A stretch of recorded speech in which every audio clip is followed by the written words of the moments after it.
Selamat datang di segmen analisa. Kembali kita update terkait dengan persidangan dari kasus Subang. Salah satu hal yang masih menjadi pertanyaan bagi netizen adalah kenapa pada saat momen ada anjing pelacak ya yang dihadapkan ke sejumlah tersangka dan juga terdakwa dan juga orang-orang lain yang tidak masuk dalam dua kategori tersebut, hanya Danu yang digigit oleh anjing pelacak tersebut.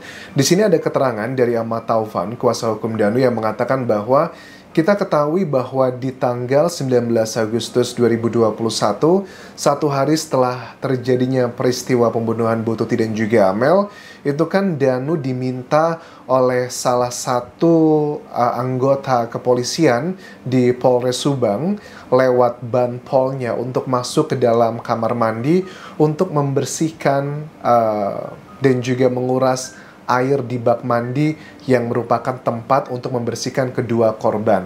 Nah, inilah yang menjadi alasan dan juga alibi menurut Ahmad Taufan bahwa kenapa hanya Danu yang digigit. Karena kan ya sementara kayak ada siapa sih, Yoris, Yanti, terus juga ada Bu Mimin, terus juga Abi, Arigi, dan juga Yosep. Mereka tidak ada tuh yang digigit, hanya Danu saja. Nah, apakah ini masuk akal atau enggak? Ya, kita lihat dengan persidangan yang disampaikan Ahmad Taufan ini bahwa ternyata kan dari Taryono. Taryono ini adalah dari anggota kepolisian ya, dari Kanit ya, dari Kanit Polres Subang, yang dalam persidangan tuh ada beberapa statement yang ini mengindikasikan bahwa dia telah banyak melakukan pelanggaran. Misalnya begini. Saksi terakhir katanya Pak Taryono, Kanit Polres Subang, itu banyak sekali loh kode etik yang dilanggar. Bahkan dia pun dalam persidangan mengakui salah dan telah melanggar banyak prosedural. Kesannya Taryono ini ada yang ditutupi karena dia terlihat ragu-ragu saat menjawab. Dia terlihat juga mengatakan lupa untuk beberapa hal, padahal baru kemarin didiskusikan. Terlihat juga labil, selalu lupa saat ditanyakan di persidangan. Apalagi yang berkaitan dengan intimidasi ke Danu. Bukan Taryono yang melakukan intimidasi, tapi bawahan-bawahannya, nama-nama yang sempat disebutkan Danu bahwa dia pernah diperlakukan dengan sangat tidak pantas. Pada saat itu dia masih belum memiliki pengacara. Nama-nama yang disebutkan ada kayak Adit, ada Reza, Soekarno, Roni, yang diharapkan mereka ini bisa hadir dalam persidangan. Karena nggak tahu nama-nama ini adalah aku dapatkan dari kuasa hukumnya Danu. Apakah mereka ini adalah berasal dari Polres Subang atau yang lainnya? Kalau memang menurut dari kuasa hukum Danu ini bahwa nama-nama tersebut, saksi ini akan bisa memberikan petunjuk kenapa Danu melakukan hal-hal yang dipertanyakan cukup konyol selama ini, ya bisa dijawab. Kenapa aku bilang Danu dilakukan banyak hal konyol? Salah satu hal konyolnya adalah, kalian masih ingat, Danu itu salah satu saksi yang diperiksa sudah lebih dari 20-an kali, sama seperti Yosep. Dan juga ya Yosep, Danu lah kurang lebih yang 20-an adalah mereka. Dan Danu ini pernah juga menjalankan tes kejiwaan dari setiap tersangka ya.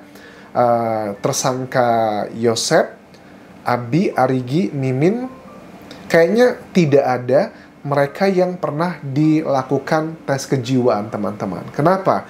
Dulu kalian masih ingat waktu momen Danu itu dibawa ke sebuah rumah sakit, dan itu adalah rumah sakit jiwa, untuk ngecek apakah Danu itu ada gangguan mental atau tidak. Sekarang kita baru ngerti nih ya, setelah kita lihat ke belakang. Kan kita bukan peramal ya, kita tidak bisa melihat ke depan seperti apa, tapi kita bisa melihat ke belakang. Danu pernah dites kejiwaannya sampai seperti itu. Misalnya dengan isu adalah kenapa dia mencabut BAP. Sekarang kita baru tahu pengakuan Danu kenapa dia mencabut BAP, ya karena menurut dia diintimidasi, harus dicabut itu semuanya. Danu dengan tegas di persidangan mengatakan bahwa saya itu diintimidasi oleh sejumlah oknum agar saya tidak mengatakan yang kejujuran.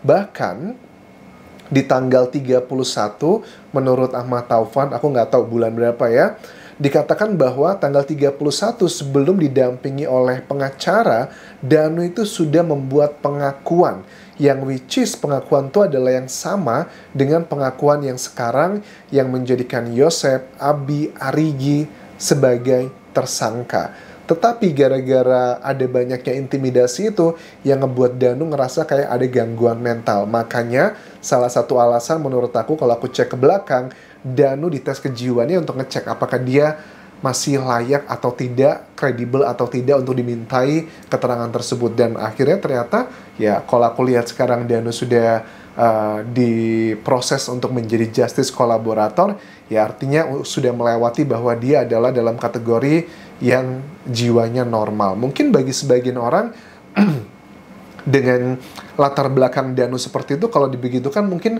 udah bakal gila gitu ya, stres gitu kan ya. Jadi aku nggak habis pikir juga dengan sebagian orang yang dulu ini tanpa bermaksud untuk ngomongin atau menjelek-jelekan teman-teman YouTuber yang berada di Subang atau dimanapun ya. Aku nggak habis pikir dengan beberapa orang yang dulu begitu sekali menuduh dan selalu bilang bahwa Danu itu tidak mungkin sebagai pelakunya. Dia ini lugu, dia ini nggak dapat apapun, dia ini pokoknya yang nggak ada masuk akal lah dia sebagai pelakunya. Tapi sekarang ternyata Danu mengakui, ya aku salut dengan beberapa teman-teman YouTuber ya yang di Subang yang mereka dengan besar hati mengatakan bahwa ya kami mengakui salah, kami telah mendukung Danu tanpa ada bukti yang kuat tapi hanya dengan perasaan kedekatan. Aku akui itu adalah sebuah perbuatan jiwa yang besar sekali. Dan tetapi juga kita harus mengakui gara-gara Danu ini juga ngaku dan dia menjadi proses justice kolaborator, akhirnya kan terbuka lebar. Tetapi ada juga yang sebagian orang tuh tidak belajar dari proses masa lalu, teman-teman. Ada juga mereka yang dulu pada saat ngobrol dengan Danu, mereka mungkin aksesnya gampang ketemu dengan Danu, bilang Danu tuh nggak mungkin loh, orang anak selugu itu kok, anak sebaik ini masa dia tega melakukan seperti ini. Tapi sekarang mereka sudah berpaling dari Danu dan membela orang lain lagi tapi dengan alasan yang sama. Alasan yang sama adalah orang dia tuh orang baik banget, misalnya ngebela mungkin tersangka Yosep atau Abi, Arigi, Mimin, tapi dengan alasan yang sama seperti dulu mereka ngebela Danu. Jadi mereka tidak belajar dari jejak digital. Dulu waktu ngebela Danu alasannya karena anak sebaik ini, selugu ini. Sekarang ngebela Yosep, Abi, Arigi, dan juga Mimin, alasannya juga sama. Mereka tuh anak seberbakti ini, sebaik ini, dan sebagainya. Menurut aku, kalau kalian yang sudah mengawal kasus Subang ini dari dulu, kalian tahu bahwa aku selalu curiga memang dengan Danu, dengan Yosep. Tapi kan alasannya karena jarakku jauh ya. Ada positif dan juga negatifnya. Dan selalu dijadikan alasan adalah karena alat bukti. Dulu berkali-kali aku selalu mengatakan dengan sejumlah orang, gak cuma aku pribadi ya, bahwa Danu itu dugaannya terlibat karena ada alat bukti yang merujuk ke dia, misalnya kayak puntung rokok, kemudian juga dengan keterangan-keterangan dia yang tidak sinkron. Itu alasannya, salah satunya.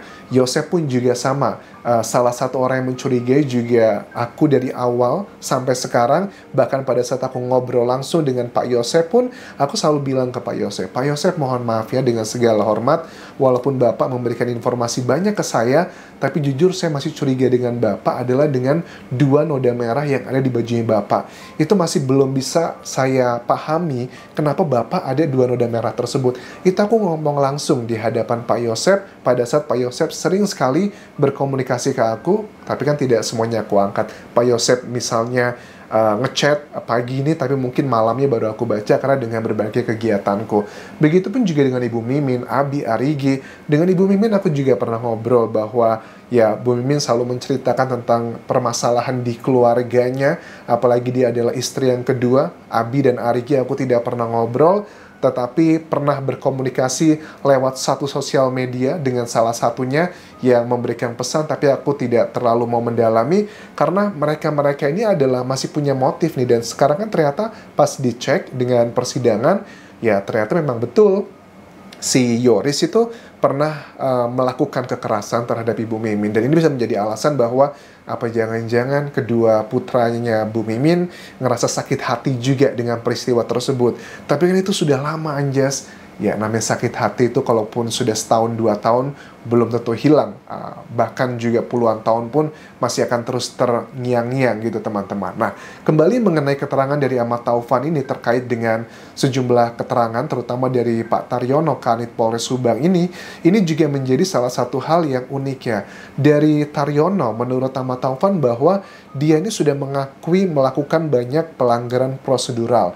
Apakah pelanggaran prosedural ini gara-gara PPKM ataupun juga gara-gara polisinya lagi sibuk untuk COVID saat itu?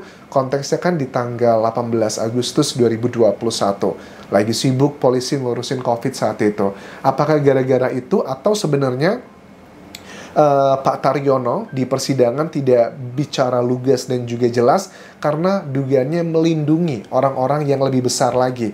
Ini yang harus dibuktikan dalam persidangan nanti. Dan kalau menurut teman-teman bahwa Danu ini masih banyak berbohong, mungkin aja benar, mungkin aja salah, tetapi sekali lagi untuk menjadi petunjuk dalam untuk menjadi guidance atau lampu penerang dari kasus ini adalah menurut aku kita fokus adalah kepada alat bukti ya, keterangan saksi, keterangan ahli, keterangan terdakwa, petunjuk dan juga surat. Ini adalah 5 jenis alat bukti dibandingkan kita hanya mengikuti perasaan. Danu nggak mungkin deh anak sebaik itu, selugu itu. Begitupun juga dengan Yosep, Mimin, Abi dan juga Arigi.